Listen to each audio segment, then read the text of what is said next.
Bandera Reports Afternoon Edition.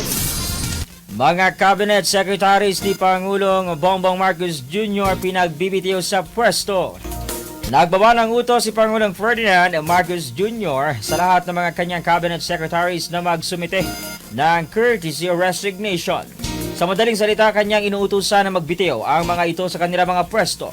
Ang desisyon ay epekto ng naging resulta ng nagdaang eleksyon at kailangan na rin umano i-re-eclabrate ang kabinete. Hindi umano nito politically motivated kundi nasa performance umano ng kanya mga unang itinilaga sa kanila mga pwesto.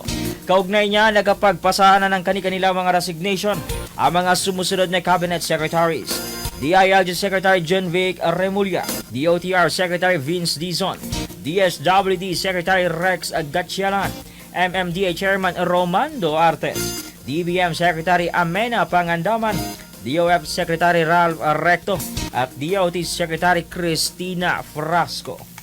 Bandera Reports Afternoon Edition.